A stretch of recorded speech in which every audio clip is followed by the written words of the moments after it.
तो बच्चों, मेरा जन्म 4 अक्टूबर 1884 ईस्वी में उत्तर प्रदेश बस्ती जिले के अगोना नामक गांव में हुआ था। मेरी माता का नाम विभाषी था और मेरे पिता का नाम चंद्रबली शुक्ल था। उनकी नियुक्ति सदर कानूनगो के पद पर मिर्जापुर में हुई।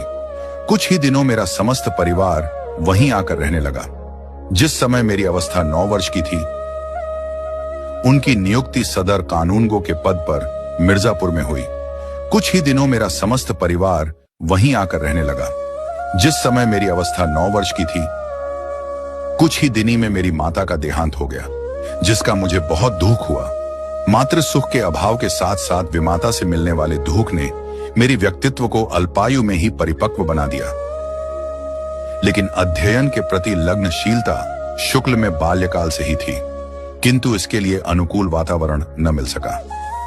मिर्जापुर के लंदन मिशन स्कूल से 1904 ईस्वी में स्कूल फाइनल परीक्षा FA उत्तीर्ण की। मेरे पिता की इच्छा थी कि मैं कचहरी में जाकर दफ्तर का काम सीखूं, किंतु मैं उच्च शिक्षा प्राप्त करना चाहता था।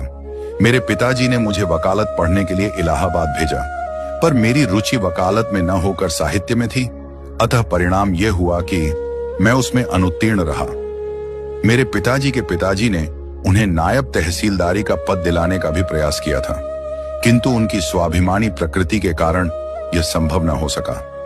मैंने 1903 ईस्वी से 1908 ईस्वी तक आनंद कादम्बिनी के सहायक संपादक का कार्य किया। फिर मैंने 1904 ईस्वी से 1908 ईस्वी तक लंदन मिशन स्कूल में ड्राइंग के अध्यापक रहे। इसी समय से मैंने लेख पत्र पत्रिकाओं को छपने लगा और धीरे धीरे मेरी विद्वता का प्रकाश चारों ओर फैल गया। मेरी योग्यता से प्रभावित होकर 1908 ईस्वी में काशी नागरी प्रचारिणी सभा में मुझे हिंदी शब्द सागर के सहायक संपादक का कार्यभार सौंपा गया, जिसे मैंने सफलतापूर्वक पूरा किया। श्याम सुंदर दास के शब्दों में शब्द सागर की उपयोगिता और सर्वांग पूर्णता का अधिकांश श्रेय मुझको प्राप्त है। मैं नागरी प्रचारिणी पत्रिका के भी संपादक रहे। 1919 ईस्वी में काशी हिंदू विश्वविद्यालय में हिंदी के प्राध्यापक नियुक्त हुआ, जहां श्याम सुंदर दास की मृत्यु के बाद 1937 ईस्वी से जीवन के अंतिम काल 1942 ईस्वी तक विभागाध्यक्ष के पद पर भी रहा। 2 फरवरी 1941 ईस्वी को मेरे हृदय की गति रुक जाने से मेरा का देहांत हो गया।